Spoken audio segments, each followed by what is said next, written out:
What's going on, everybody? Welcome to episode 3 of the Fans View podcast. I'm your host, Jarrett. This week, I am so excited because I finally got to talk to one of my favorite comedians. One of my favorite off the radar comedians that nobody's super familiar with. I don't want to say nobody, but she's up and coming. That's the best way to put it. I think she's hilarious. Her name is Morgan Gallo. She's a female comedian based out of Denver, Colorado, who's really recently, in the past couple of years, probably since the pandemic, has gotten some traction on social media, be it TikTok or Instagram, with her comedy. It was so nice to finally talk to her. It took a little bit longer than I anticipated. We had something set up that kind of fell through, and then the 4th of July pops up and everything else, but you know, we got it, and I think you guys are really going to enjoy this interview. Um she was willing to talk about anything, whether it be her comedy career, hecklers, her inspirations, her interests outside of comedy, her OnlyFans that some people might be interested in, her body positivity podcast that she just launched, called My Body, My Jokes, which I really, really suggest you guys go give a listen to. I'll drop the link to it in the description of this podcast. Um, yeah, we got to talk to Morgan. She was very generous with her time. We got to talk to her for about an hour. So hopefully you guys enjoy it, listening to it as much as I enjoyed recording it. Again, she was just a wonderful guest. Um, Other than that, there's not really too terribly much to talk about this week. Like I said, the Fans View podcast just basically focuses on, just things that I'm a fan of. Selfishly, Boston Red Sox. We can talk about the Red Sox really turning it up right here, right before the All-Star break. Another series win against the Yankees, which is always great. I think as of today, they've won the series against the Oakland A's. So things are really trending in a positive direction for Boston right now. That's pretty exciting, being that we all thought they were going to be absolutely horrendous coming into the season. So that's getting me through the summer. It's getting me through a lack of football, which is not far. As I record this podcast, we are 50 days away from Clemson football and the opener against the Georgia Bulldogs, which is going to be a barn burner. I think it's August 31st for the primetime game, the kickoff to the season, so that's going to be exciting. Hopefully we have a little bit better luck against Georgia this year than we did the last time we played them, which I was unfortunately in attendance for, and it didn't go so well for my Tigers. But hey, let's see what Cade Klubnik can do. He came in highly touted, so now he's had a couple years to get familiar with the system and adjust to being a D1 college quarterback. So we're gonna see. I think we're gonna see what he's got this year, and I think Dabo's gonna have those boys ready. You heard it here first. I think Clemson's gonna come out on August 31st and really shock some people, but we'll talk about that. We'll dive into that a little bit more when we get closer to the season. As always, I ask you guys, please subscribe to the podcast, whether it be on Spotify, iHeartRadio, Apple Podcasts, basically wherever you get your podcasts, this podcast can be found. I'm always available on social media if anybody has any criticisms or suggestions or anything like that. I'm at Jurat, JURRRATTT. That is at Jurat, JURRATTT. That is also my TikTok and my YouTube, where this video version of the podcast will be available with my interview with Morgan Gallo. You'll see some TikToks and some YouTube shorts and stuff like that. So please go over, subscribe to the YouTube channel as well. I think maybe when this video gets to about 100 likes, 150 likes, and we'll discuss this in the next week or two. I think Morgan is actually going to be kind enough to sign an 8x10 for us, and I'll mail it out to one of you guys that's a follower of the pod and the YouTube channel. So that'll be pretty fun. So head over there and get in on the ground floor of this thing because we're trying to do something here, do something special. With that said, I mean, there's really, like I said, there's not a whole lot to talk about. Let's just get into the interview with Morgan. Like I said, you guys can follow her at Morgan Gallo Comedy on Instagram. I think is where she's most active. You can also find her on Facebook, on Twitter, TikTok. Even though we're going to get into the TikTok situation during the interview. Um, and then that'll have the link to her website, her tour dates, things like that. Her YouTube has a lot of her comedy bits. Excuse me, her work, crowd work, and things like that. She's super funny, so I really, really, really encourage you guys to go check that out. Like I said, I'm gonna link everything in the description of the podcast and of the YouTube video. So if you're interested, just go check that out. And without me going on anymore, without further ado, here is my interview with hilarious comedian Morgan Gallo. I hope you guys enjoy. This week, I'm so excited to bring this guest to you guys. I am joined by the hilarious and beautiful Morgan Gallo. Morgan, how are you doing today? Good, how are you? I'm good. I'm good. I can't complain, right? Did you have a good 4th of July? Yeah, it was super busy over here, but more of a relaxing day than like a celebratory day. There was just too much going on, but it was good. Yeah. Yeah, it's I live in the South. I'm in South Carolina, so these hillbillies, oh god, it's more than just fireworks. It's shooting guns off. Yep. It's shooting tannerite. I mean, you Yeah. you were a Florida girl. You get it. Yeah, it's a little scary how the South gets so excited about the 4th of July. I'm like, is there really that much to celebrate? What's going on down there? Is it the 4th of July though, or is it just an excuse to shoot their guns? Yeah, it's I it's you very know, weird. I mean, they know how to party, I'll give them that. that's one way to put it. My poor dogs haven't recovered yet.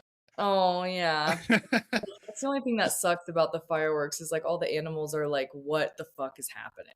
Yeah, it's those poor guys. They've been through Nam this past week. Mhm. So I guess the first thing I have to ask you about, I was perusing Instagram the other day, and you happened to throw up a story, and it was men. What is wrong with you? Can you just lend a little insight? What got you riled up? So it's funny because I have like a very male centric following, which I think is like fine. Like I'm very thankful to have the platform that I have. But obviously it comes with like, pros and cons. Um I think men are cool. I think men are fine. I'm not like anti-man. I have a boyfriend, I have a cool dad, like whatever. But it's really easy to get men riled up on the internet, more so than women, I think. I mean, I could be wrong. I'm trying to interact more with women, but anyway, I posted like a question that they could reply to because I think that it is number one, a really good way to get really easy engagement. Anytime I post a question where someone can like answer something, it's just a super easy way to get like people involved and like be able to talk to people, which is nice. Right. And then it's also just kind of like funny because the majority of the responses were genuinely like sincere. Like a lot of guys were like, "Oh, like I'm going through a divorce right now, or I have ADHD and it's really hard to keep a job or something." And I made sure to post something so that those people knew that I was like paying attention and that there's help out there. But then there are some guys who are like, "Well, you're quite a bitch, aren't you?" And it's so funny. Like it's so easy. It's so easy to get them riled up. So I kind of do it just as like something to be silly and to get engagement. And then in all honesty, like it's become something that has created a lot of content for me. And that's not what I want to focus on in my comedy. I don't wanna be the female comic that, like, just talks shit about men, but just the past few days, it has been very like that. So after today, I'm gonna, like, ease up and just not talk about men for a while. Yeah, that'll last a couple days because trust me, that we are stupid animals as a whole, and I can say that. I'm a man, Mhm. but my god, yeah, they're a content factory. I mean, do what you got to do. I know, and They it's sometimes I feel bad, sometimes I feel like I'm cheating the system by getting men riled up and then using their responses to make videos to then get them more riled up. Like, sometimes it feels like, "Oh, I shouldn't be doing this," but they do it on their own volition, you know? The same way that, like, if a woman sent me an insane DM, I would still share it. I just don't really get a lot of interaction from women, unfortunately, so I have to work on that, but, yeah, that story got a lot of very interesting responses. it definitely grabbed my attention. It made me laugh. I was like, "Oh god, what have they done to the poor girl now?" Yeah. What would you say are what are some of the challenges that you face that you think are specific to being a relatively, a young woman, in the comedy world, which is it's pretty male dominated. Obviously, you have, Mhm. very successful women comics, but in general, it's pretty male dominated. What kind of struggles do you face just specifically as a young woman? Yeah, that's a good question. I think it's different in different, like, parts of the industry. Like, for me, I'm only really 4 years into comedy. I'm, like, headlining some places, but, I'm doing a lot of local stuff still, and last year I did the chunk of my touring, really, and the tour was really me, like, opening for someone else. But I think at the place I'm in right now, the biggest thing I struggle with is just, um the online kind of bullshit, because I know that when I go to a show or that when I go somewhere and I'm booked for something, I know that I'm a strong comedian. I know that I have strong writing and I know that I can hold my own on stage in front of an audience. And so I feel very confident in my skill set as a comedian. But when it comes to making sure that my online presence is not only digestible but also enjoyable, it feels tricky because I'm caught between this, like, okay, I'm young and I'm pretty, so men pay attention to that, but also, like, I'm funny and I'm intelligent and I'm good at what I do. So how do I get people to respect me for that and not just pay attention to what I look like? Right. Um, and I don't know what happens, like, when you get to bigger levels of touring and whatnot. I think it's different for everyone because there are female comedians that are, in my opinion, so lucky because their following is mostly women, and that's because their comedy is mostly female focused. Like, they talk about the female experience, dating, whatever. And so they just automatically have more women following them and interacting with them. Whereas I kind of fell Right. into this weird algorithm where I just started to get followed by a lot of guys. So it it almost seems like dealing with your fans and figuring out what kind of fans you wanna have is something that more female comedians deal with rather than male comedians. Because male comedians are just everyone just that's like the default comedian. You know what I It's mean? Like, men comedian. We and don't even women. say male comedians, right? Yeah, exactly. Like, men and women follow male comedians. Like, they probably maybe have a little bit more men than women, but if they're good looking, they'll have more women. But yeah, it's like I have to go to a club and sometimes I have to worry about someone, like, following me to my car, or, Yeah. like, asking the manager, "Hey, where is she going tonight?" And it's like, "No, dude, I'm at work. Leave me Yeah, alone." because he's definitely gonna tell you. I mean, obviously. They give you her Yeah, hotel it's only room and happened a everything. few times, but it is really shitty when, like, club owners or managers have to, like, pay more attention when there's a female comic in their club Right. that night. It's so fucked up. Yeah, and that kinda leads me to my next question. It's like, people are such keyboard warriors, today, and Mhm. I know because I've watched what's in my DMs, and they say Oh, some yeah. wild shit to you. Yeah. Do they say have you ever had an experience at a meet and greet where, somebody's come up to you and just said some cringy, wild stuff? Um, yes and no, not to the degree with which they send it online. Like online, men will like use like inappropriate language and like really specific visuals that I don't know how they come up with, but in person it's more like if someone is drunk, they might be a little bit more like, "I think you're so sexy," you know what I mean? And that's like to me, I'm like, "Okay, whatever." You know what I mean? Yeah, They're just having a good time or sometimes people will like ask me out when I'm saying hi after the show, which is weird because like usually at the top of my set I'm talking about my boyfriend. Like right. immediately. I like talk about my boyfriend for like 5 minutes and yet they still are like, "You wanna go out? I'd love to take you out." And I'm like, "No." Like, I wanna go home and go to my hotel and then catch a flight tomorrow. I don't wanna but no, honestly, it's mostly just people kind of maybe saying something, like, very complimentary, but it comes out weird because 'cause they're drunk or something, Right. but I haven't had anything, like, really inappropriate. Well, that's a plus, and let's Yeah, knock on wood that it stays that way. Because, yeah. like I said, men are animals, so Mhm. so talking about what's in my DMs, which by the way is hilarious. I love every time one of those Thank videos comes you. across.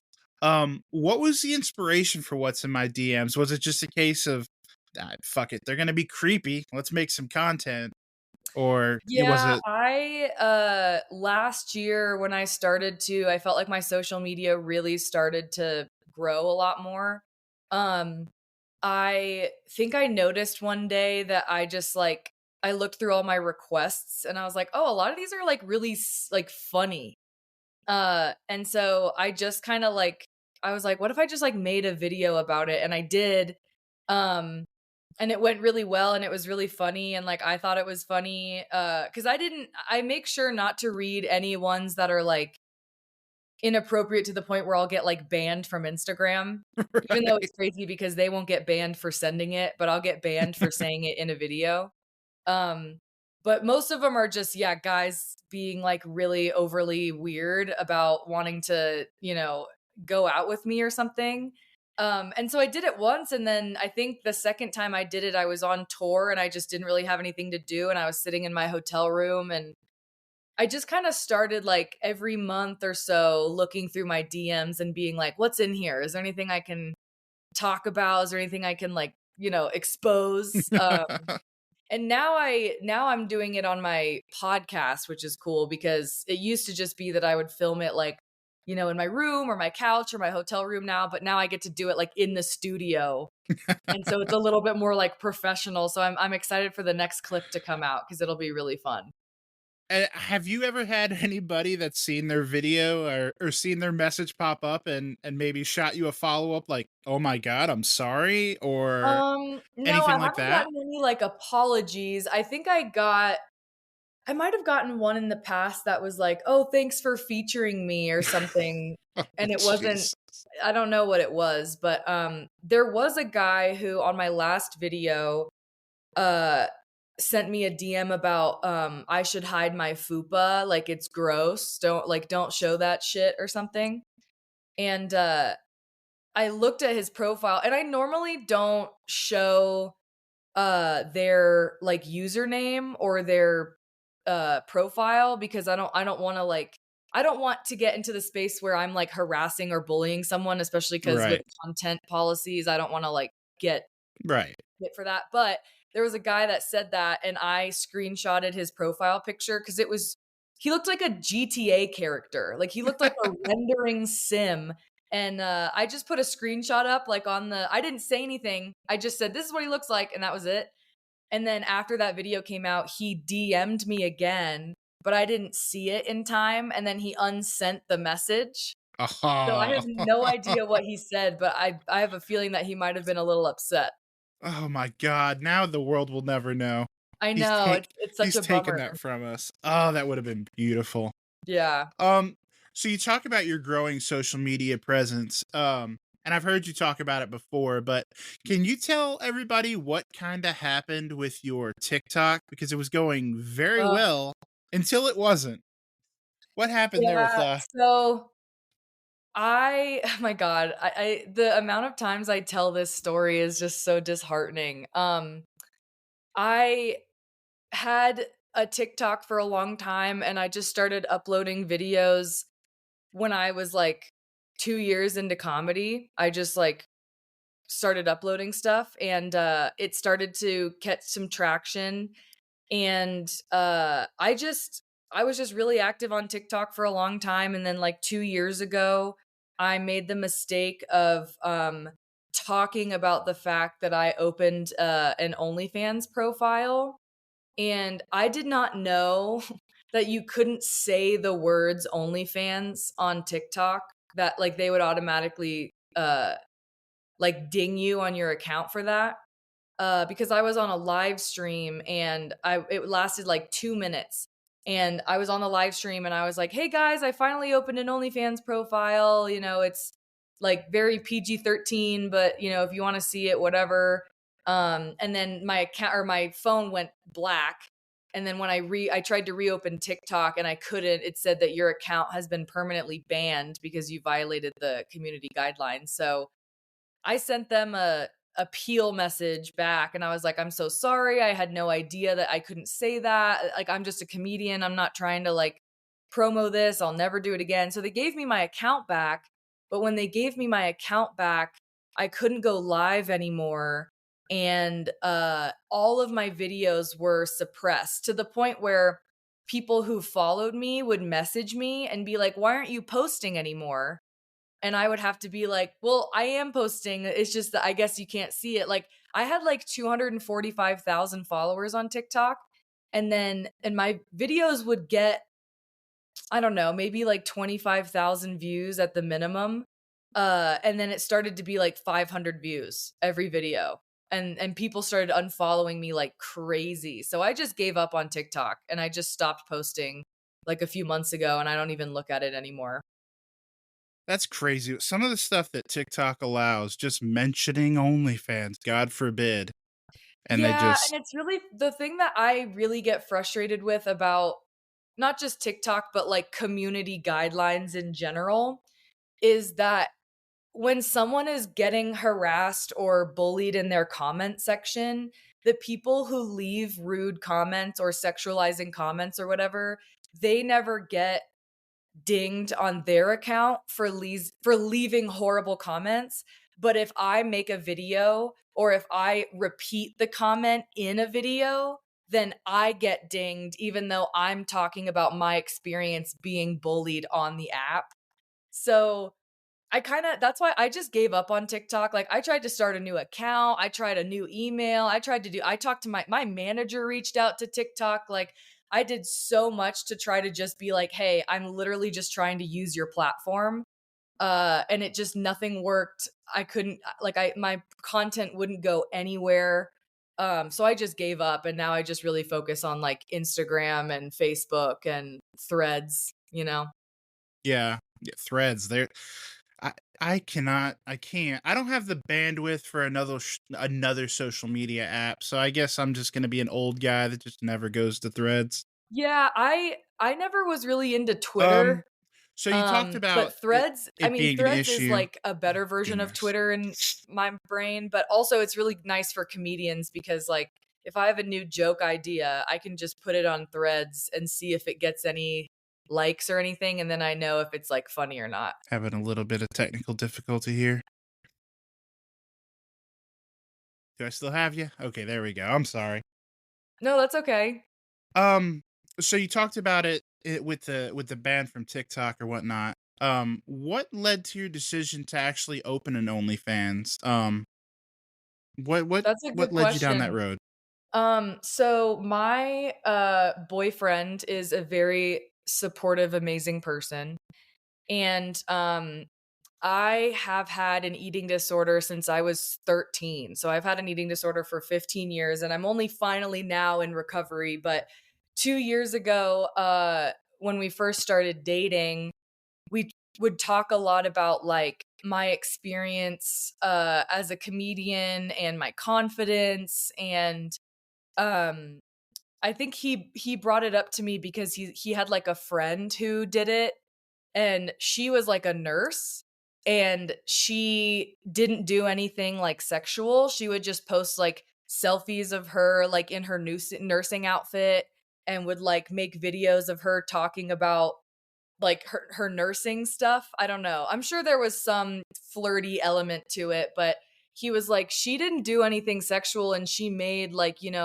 some extra money, and it was like kind of nice to have like extra money. And so I thought about it and I was like, I mean, yeah, I don't want to be nude. I don't want to like show any parts of any of my private parts, but like I don't really care if someone sees me in like a bikini, cuz they see that on the beach for free anyway.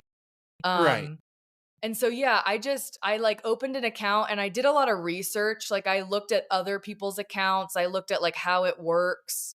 And so I just started posting uh like in October of 2022. And it was like really easy because I at that time I didn't have as much of a social media presence, but I was still followed by a lot of men. So as soon as I put the link in my link tree, I almost didn't even have to advertise it. They just started like clicking on it.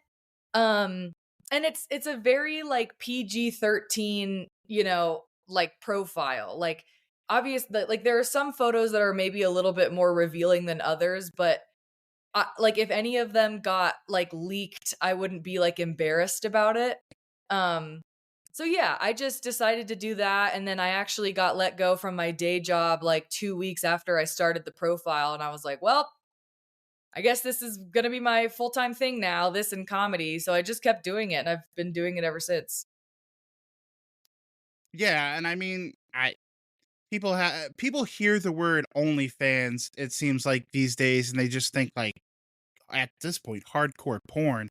And really it's not like Yeah. that. I mean, it's a subscription based service. It's whatever, you want it to be. Mhm. I don't understand what people's, some people have that hang up. But to pivot off of that, I was recently watching something. Obviously I see all your clips because first and foremost I'm a fan. Um Thank you. you post a lot of crowd work clips. Mhm. Do you worry that sometimes, and when posting those crowd work clips, it encourages people to like yell out shit at the show and just try to make Mhm. themselves a focal point? Like, is that something that concerns you or? It doesn't like concern me. I mean, I definitely think that crowd work has become way more popular than it was, 10 years ago. And I don't think that's a bad thing. It's actually a really hot topic in the comedy community because a lot of comedians are very anti crowd work. A lot of comedians literally have entire specials that are just crowd work.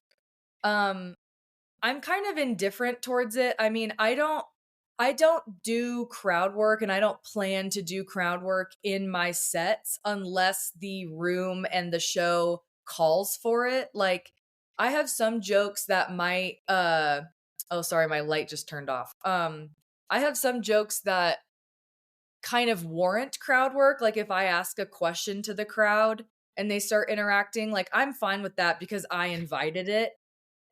It's definitely a different story when someone is heckling you. I think people get heckling and crowd work mixed up a lot because crowd work is like, I'm looking at you and I'm saying, "Hey, how's your day going? Like, let's talk about what you do." Or, "Oh, you're wearing flip-flops. What's going on here?" You know what I mean? Whereas heckling is when someone yells out unannounced. Like they're not asked a question, they're not addressed by the comedian. Like that's not crowd work, that's heckling. So when a comedian is addressing a heckler and is saying, "Hey, shut up," or "Hey, what's going on?" That's a completely different thing than crowd work. So for me, I'm kind of just like whatever about it. Like I only really post those clips because it's better than posting, the same joke over and over again. Um and I think crowd work is funny, and I think when the audience helps you make something funny, it's a fun moment to share. Um But yeah, there are definitely a lot of comedians who think that social media is like ruining comedy shows, which, is true, but or it can be true, but I also think that if you're a good comedian, then you should have no problem dealing with someone who's like unruly in the crowd. Right. Yeah, that Yeah. makes absolute sense. Some of the some of the things I've seen, like Matt Rife has talked about it, like you just said, he makes a career out of crowd work. So it doesn't make much sense to me. But you have some of those.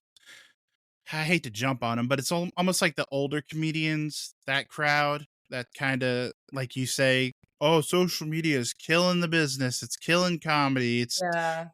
It's just killing you because you don't know how to harness it. Mhm. Have you ever had any major heckling situations where you've had to throw people out? Is that something that happens regularly to you? No, I mean, every comedian has like a level of heckling that has, happened to them. Like I personally haven't been on stage when a heckler has had to get thrown out. Usually I feel like that happens to like the headliners and stuff, but when I headline, I've never really had to deal with that. I've definitely had people who are like annoying and loud and I've had to like tell them, "Hey, please stop talking." And then maybe like the manager comes over and reminds them to stop talking or something, but no, I've never had like such bad heckling that someone has gotten to thrown out during my set. Right. Okay. Well, again, we're gonna knock on wood because you have had some of the best luck. Because Yeah. there's comedians I've talked to that have just told me war stories about just, especially you being a Florida-based comic for a little bit. Mhm. Um, they'll talk about how Miami is the worst place in the country to do comedy. Oh, yeah. Well, I mean, don't get me wrong, like, I've definitely like, I've had women, like, stand up when I was, like, 6 months into comedy and I was, like, not funny. I had a woman stand up and yell at me telling me to get the fuck off the stage. But then luckily, like, everyone in the crowd thought that she was the asshole, so they started booing her, and then she ended up leaving. So it was like she didn't get kicked out, but, like, she decided to make herself the asshole, so then everyone else was like, "Hey, don't do that." You know what I mean? Or, Right. I got booed off stage, in Jacksonville by 6,000 people one time. Um, and those hecklers were really bad because it was a music festival, so I couldn't do anything. I was at an Oh, amphitheater, and all these men were yelling at me really misogynistic shit, and I just was like, "Okay, I'm gonna leave." And then when I got off stage, they booed me. But it's like it's just part of the gig, you know what I mean? Like, to right. me, people who heckle at comedy shows are usually drunk or they're really upset at the content of the material that you're saying, and I'm not political. I don't do any, like, super controversial material. I really just make fun of myself the whole time. So I've been kinda lucky in that, right, I guess. So while we're on the topic of Florida, I've heard you talk about how your comedy really got started in Florida because Mhm. they gave no fucks about a pandemic. Yep. Um, do you think that you would have still gotten into comedy had you not been presented with that unique situation as I far have as being no able to? idea. I have no idea. I mean, I think comedy was always something in the back of my head that I thought was cool and that I would wanna try because I've always been a performer. But, yeah, the pandemic was very, like, opportunistic for me because I was working at a college, and so when the pandemic happened, like, we got sent home, and so I worked from home for, like, a year, and, it just made everything, like, easier, like, all of a sudden, like, I could just do whatever I wanted, during the morning, and then, like, I could be comfortable at home, and I got kinda bored, so one of my friends just kinda said to me I was, like, making him laugh on FaceTime one time, and he was like, "Have you ever thought about doing stand-up comedy?" And I started to, like, look it up. I started to Google, like, how to become a stand-up comedian, and I took a class, and yeah, it definitely, like, when I started doing open mics in like July of 2020, it was very clear that there was a pandemic, but it was like people were like, "Eh, we're still gonna go to these bars. Like, we're still gonna." It was definitely different. It was like outside.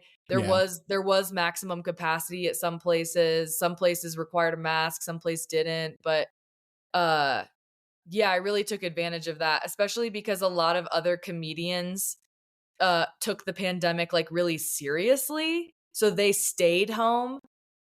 So I started comedy, and for the first, like, year, there were, like, a good amount of comedians that had already been doing it a while that, like, stopped coming to open mics and stopped doing shows. So they people needed other comedians to fill in, so I got to Right. kinda, like, take their spots. Yeah. Yeah, I mean, and that was the thing with the pandemic. It's like, and other than you being able to take a spot, like people needed to be entertained. Like we joke about it that Mhm. Florida didn't care, but like people were scared. I Yeah, mean, that people forget now because we've gotten so far past it how terrifying, COVID-19 and stuff was. But I mean, yeah.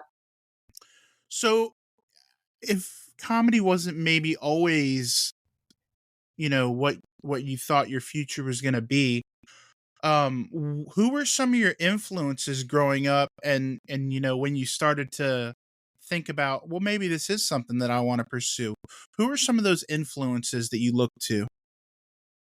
Um, I don't know. I mean, I didn't really, like, look up to comedians growing up. Like, I mean, I thought they were funny and, like, I thought they were cool, but I just I never like, I was a dancer growing up, so if anything, I was like I had, like, choreographers that I knew that I really wanted to emulate. Like, I had people that, were choreographers that went on tour with, Justin Bieber that I would take master classes from that I was like, "Oh, this is amazing." So comedy was never really like the thing that I knew I was gonna do. I just liked it. Like my Right. dad, I grew up watching like George Lopez and like Gabriel Iglesias with my dad and like Comedy Central. Like I liked that kind of comedy, but when I was told by my friend to like look into it, I kind of was like, oh yeah, maybe. And I watched Taylor Tomlinson a lot,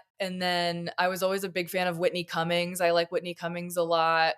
Nikki Glazer. I mean, those are such easy names to say because they're like Right. uber famous. But I didn't know.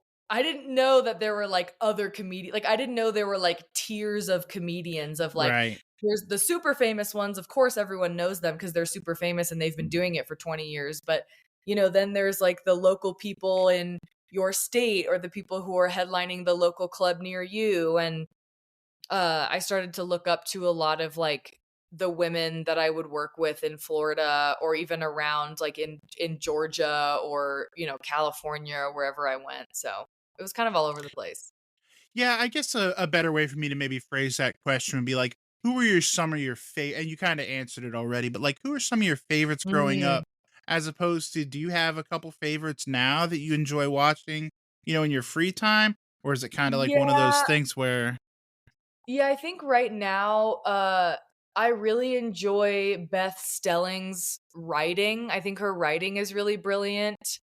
Um, she's amazing, and she is someone that, like, I think should be way more famous than she is.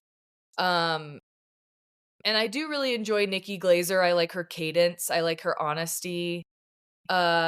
Jenny Zagrino is another big one. I mean, because she talks a lot about, like, her relationship with, like, her body and, kind of, like, the bullshit she's put up with men and, um, even just locally, like, there are people that are, a few years ahead of me that are kind of starting to bloom into their own careers, like, Hannah Jones is an amazing female comic in Denver who I look up to a lot, and I'm always, like, getting her opinions on my jokes.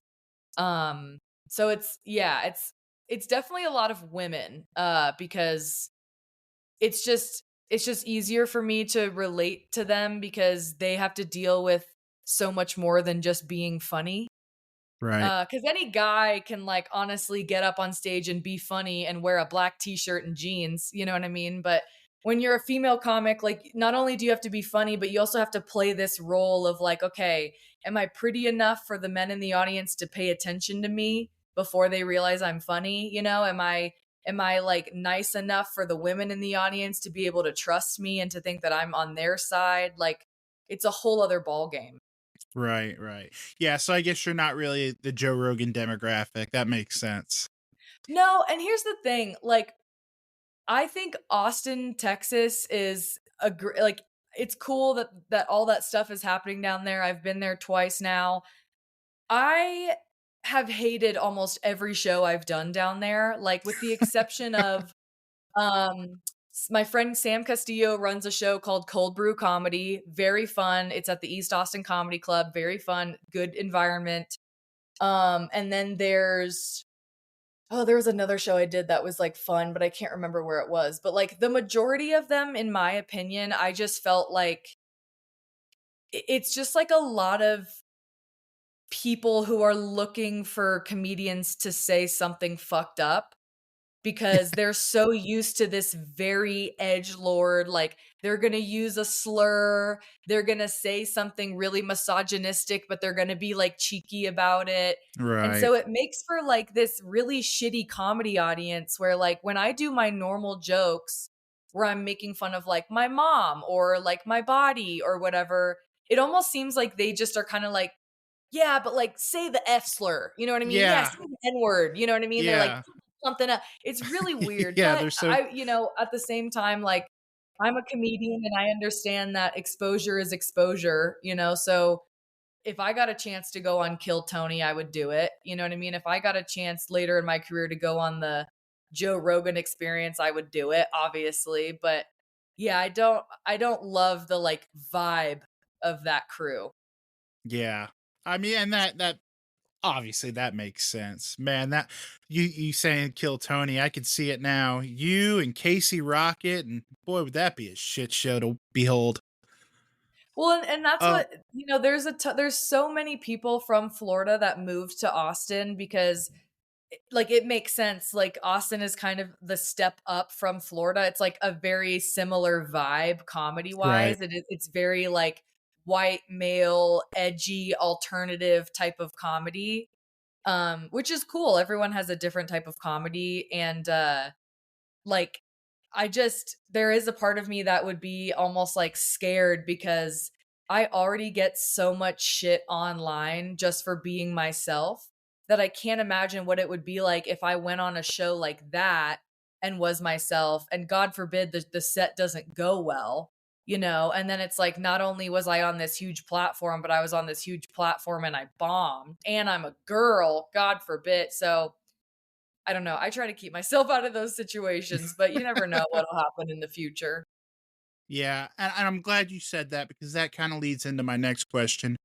You are your representation again in a male dominated workspace. How important to you is it that you are that representation for women out there, that are struggling with body image or their sexuality or things like that? How important is that to you and how in the back of your mind is that? It's extremely important. Like, to me, being a role model for other women or other female comedians or just entertainers in general is more important to me than, like, the success of my career. Um, because the first, like, 3 years of my comedy career, I was very focused on, like, being the best of the best and getting into as many festivals as possible and proving to everyone that I could do it and overbooking myself and traveling and doing all this shit, and I burnt myself out so much to the point that only this year did I really realize like I just want to do this because I just want to talk about the things that have really hurt me and plagued me in my life because I feel like a lot of people don't talk about them, you know, like there are other female comedians that I've heard talk about, you know, their body or an eating disorder and um I think it's really inspirational because it makes me feel like it's normalized. Um but yeah, it's to me it's like that's the only reason why I do it now. Like even last night I did a show in Loveland, Colorado, and it wasn't like the best show. I didn't really have that much fun. I was headlining a brewery and they were nice people, but you could tell that as soon as I said the word eating disorder, they like clammed up. And I said to them, I'm like, I'm in month 8 of eating disorder recovery and no one claps, no one woos, no one says anything. But, you know, if I said I was in month 8 of being sober, they would be like, oh, fuck it. Hell yeah. You know what I mean? Right. So to me, it's like, no, we should normalize the fact that there are millions of people who not only struggle with body image, but struggle specifically with disordered eating. And we need to stop acting like it's this scary thing because it is a very deadly disease and it is very like intense, but people come back from it. And we need, like, to me, it's like, let's stop stigmatizing it because it's actually way more common than like drug addiction. Right. So, yeah, it's the whole point of like starting my podcast and talking more about my body and stuff on stage is actually because I'm like, you know what? I don't care if people don't love my comedy. I don't care if I never get famous. I don't care if I don't get a special or I get on late night or whatever. As long as I'm saying what I think is important and I'm getting laughs, that's all that matters to me. As long as I'm spreading a good message and making it entertaining, that's all that matters. I I was already a fan of you, but you're I love that answer because it's very true. Obviously, I'm a hefty fella. I'm not suffering from an eating disorder, but you have to be empathetic towards those that Yeah. are and stop being so dismissive. You know, Mhm. alcoholism is real, drug addiction is real. You know, Course. bulimia and anorexia, that's real as well. Mhm. It's very frustrating because I've seen it. It's very frustrating when people minimize something because they're not dealing with it, which I think is something people have Mhm. a real propensity to do. And man, you are the queen of segues for me, um, Good. because my next question, you again, you kind of touched on it, but what does success look like to you? I Mm. mean, is it sold out arenas like Bert Kreischer? Is it multiple comedy specials streaming like Eliza? Is it as simple as, hey, I pay all my bills doing stand-up comedy? Yeah, Or is yeah. it even, you're getting your message out? What does success look like to Morgan Gallo?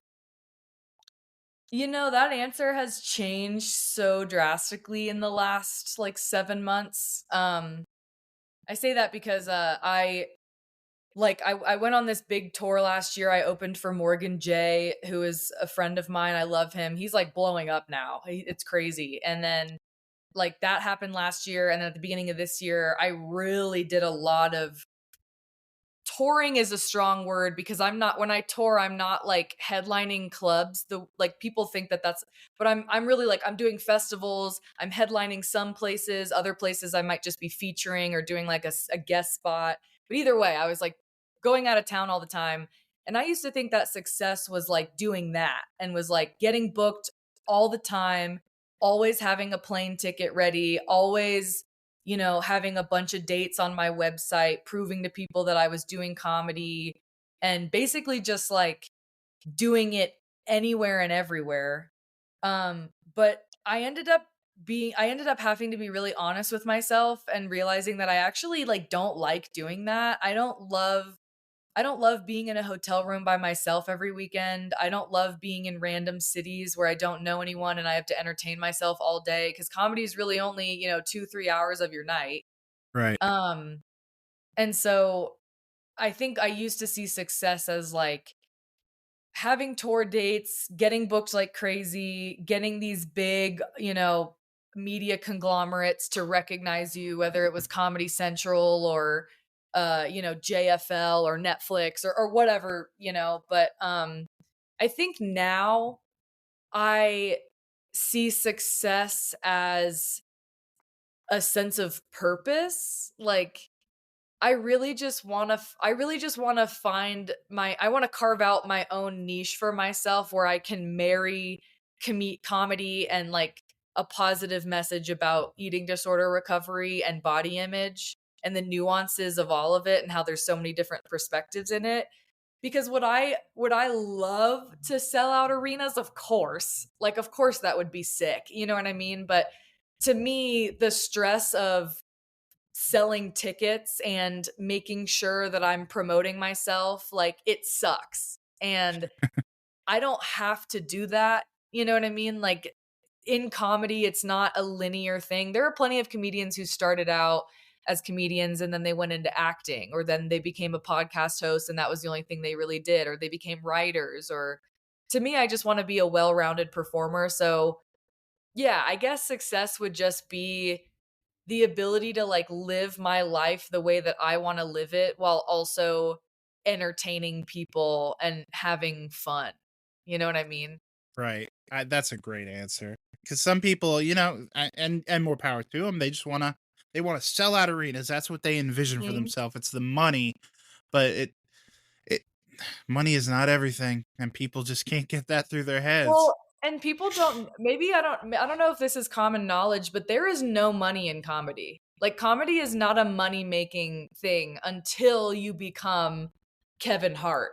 Right. Like, I get paid like 20 bucks to do 15 minutes. You know what I mean? Like, it's not, Wow. I'm not getting flown out to do clubs. I'm not getting, like, even the other day I got someone asking if I wanted to do their club in another state, and they're like, "Okay, it's a door deal, so basically, they get 50% of the ticket sales, I get 50% of the ticket sales, but I have to buy my plane ticket, I have to book my own hotel, I have to promote the show, and Right. the people that are coming to see me, 50% of their money still goes to the club." So I'm kinda like, I don't really wanna do that. I don't really need to Yeah. go to this random state and do a show, like, I would love to, but if it's costing me money and if it's putting me in debt, like, what's the point? Yeah. Um, That makes sense for sure. yeah, so I don't know. I love comedy, and I've certainly spent a lot of money doing comedy, and I will continue to do that because I love it, but there are some parts where I'm just like, "You know what? Like, I don't really need to go to, bumfuck Nebraska or wherever to do a little room that's not even gonna, like, pay me." Not that the show wasn't in, I've never been to Nebraska, but just an example. No offense to Nebraska, obviously. I do wanna Um, go to Omaha. Omaha seems really cool, so I'll probably go I've up there. I've heard you say that. I wish we had somewhere in South Carolina that didn't suck, but I can't even pitch you on South Carolina. Ugh. Yeah. Unless you want Charleston, that's about the best I got. Charleston's Um, fun. I mean, Myrtle Beach might be kinda fun because it's just so trashy. oh yeah, I mean, if you're like Jersey Shore type Yep, meets, God, yep. I don't even know that place is a shithole. Um, Mhm. but when talking about like body positivity, and you were talking about you podcast hosts and stuff, you have a new podcast that I really want to I talk about before I do. let you out of here. My body, my jokes. What finally made you turn on the mic and start talking about it? Be via podcast. Yeah, I don't know. I think I just got to a point where I was so sick of like just being a comedian online that I was like, I really wanted to start talking about my journey because I follow a lot of like body positive influencers, I guess you could call them, or like curve models, or like women who share their own recovery online. And I love their content, and it's very different than mine. Like, they're not super humor based. They're more like empowerment based. And so I was like, how do I make content like that without my audience all of a sudden being like, what the fuck is she posting? Um and for a long time I really struggled with the idea of doing anything. I didn't know if I wanted to do a podcast. I was like, should I start vlogging? Like, what should I do? And the idea of the podcast kind of materialized itself as I took a break from comedy in April. I got really burnt out. I canceled a bunch of dates. I was like, I can't do this anymore. Like, I'm not having fun. I'm like traveling all the time. It's not fun. And I just felt the need to voice my opinion on things because I'm very surface level online, or at least I have been, maybe not the past week, but like before that. Like, I never really shared my opinion on too many things. I really just posted my comedy and then left the app. Like, I didn't spend a lot of time talking to people on there. Um, so I was like, "You know what? Like, I should just be honest because I'm trying to be more honest in my comedy, so why shouldn't I be more honest online?" And, the the name for the podcast, was given to me by Jeff Ross when I was 2 years ago when I was in Miami. I opened for him a few times in Florida, and he was super nice to me because had started doing some jokes about my body, and I got off stage, and he was like, "I really like how you talk about your body. Like if you ever release a special or something, you should call it My Body, My Jokes." And I wrote it Yeah, down. that's I great. still have the notebook where I wrote it down, and I just held on to that name for a really long time. And when I started the idea for the podcast, like I didn't know what to call it, and I kept going through all these iterations of like using my name or something. And then I remembered he told me that, and I was like, "Oh, duh, that's the name of the podcast." So yeah, I just I, I don't know where it's gonna go. I don't know what's gonna happen. I mean, the first 2 episodes are out now, and I'm gonna do like a bi-weekly release. I'm gonna do like one solo episode and then one with a guest. And the guests will be, you know, comedians, dance teachers, body positive influencers, drag queens, men. Like I don't want it to be a exclusive thing. So I'm just right. hoping it goes somewhere, you know? Yeah, and I would encourage, like I said, I I would say I wouldn't fit in that demographic that you would think of when you put that podcast out, but I mean, I'm already Yeah. listening to it, so it's for everybody. It's not just for, women struggling or anything like that. Mhm. So I would encourage guys, go check it out. It My Body, My Jokes, which I that that title is fantastic. Thank you. And I will it's say this because I'm like I'm realizing now as like the media is going out and I'm getting more interaction, like I want to make it clear that like the podcast isn't a place for me or anyone to be like, this is the only way to be body positive, or this is the only way to recover, or this is only for women and men suck. Like, it's a variety of perspectives. And even I've already interviewed like 3 guests, and they all have completely different answers when it comes to what they think of body image, what they think of the body positive movement, what they think about the online experience. And I want it to be a place where we can talk about the nuance of it all. You know what I mean? Because the reality of life is that everyone has an opinion, everyone has a different experience, everyone has a different like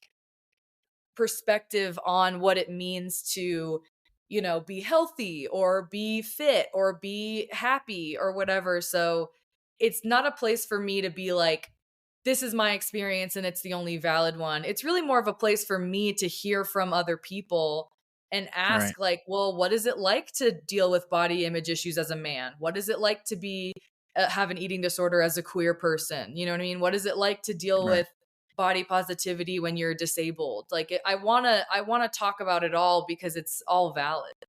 Right.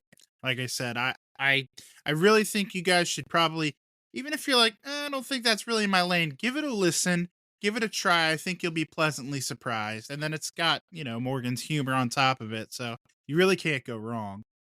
So Thank as we you. wrap this up, and is that available Apple, Spotify, YouTube? Yeah, it's on all streaming platforms, and then you can watch the full episodes on YouTube. And I actually also made a subreddit called My Body, My Jokes, where I just post like funny questions from the pod. We vote on polls that were asked in the pod, talk about all the topics, that kind of stuff. All right. Well, definitely guys, when you get finished listening or watching this episode, go check her out. You've already got 2 episodes up. And like she said, she's gonna be churning them out, so go give her a Yeah, watch. Um, I guess I'm gonna let you go after this one. And again, I so appreciate your time. You've been so fantastic and generous with it. Um, thanks this for is the having me. Fans View podcast. Again, thank you so much. This is the Fans View podcast, so I have to ask you, outside of comedy, what are you a fan of? Are you into sports, video games? Is there a TV Mm. series you're obsessed with? I'm a huge fan of Shameless right now, which is kind of an old answer because it hasn't been on the air for a while, but I'm like watching the whole season. I love Shameless. I'm a huge fan of Bridgerton, although I feel Oh like the last God, I was season wasn't scared that you'd say good. that. It's why you don't like it? Oh my God, every time I walk in the room, my wife's watching it, and Oh. it's 50 Shades of Grey with British Oh, yeah, accents. it's very intense. It's very intense. Yeah, Although the last season was way less like sexual and just more like dramatic, which it was kind of hard for me to follow. And I'm right. also a huge fan of I like to read a lot. I love the A Court of Thorns and Roses series. I think that's a really good series. Um I'm actually reading a book right now. This is like he doesn't need this promo because he's already famous. But I'm reading this book called T-Shirt Swim Club: Stories from Being Fat in a World of Thin People by Ian Carmel. And Ian is a comedian. He's on the podcast All Fantasy Everything. And it's a really good book. It's like him talking about growing up fat and like how people treated him and how people treat him now. And now he's a comedian and all that stuff. So, yeah. Wow. Okay. Well, we're gonna disagree on Bridgerton, but other than that, Yeah. everything sounds pretty good to me. All right, so where can people find you if they're on the interwebs, or if they want to check your tour dates, or just reach out to you? Where can people get to you? Yeah. Everything is super easy. It's all just Morgan Gallo Comedy, morgangallocomedy.com. Um, you can find me on like Facebook, Instagram, Threads, whatever, and then Not TikTok. No not TikTok. TikTok. I think my profile is still up because every time I try to delete it, TikTok won't let me. So that's weird, but yeah, Morgan Gallo Comedy on everything, and then my podcast is My Body, My Jokes. All right. Well, we want to thank you, Morgan. Thank you so much, like I said, for being so generous with your time. And hopefully we'll talk again. Hell yeah, thanks for having me. All right. If you haven't liked or subscribed, you're gonna be joking me.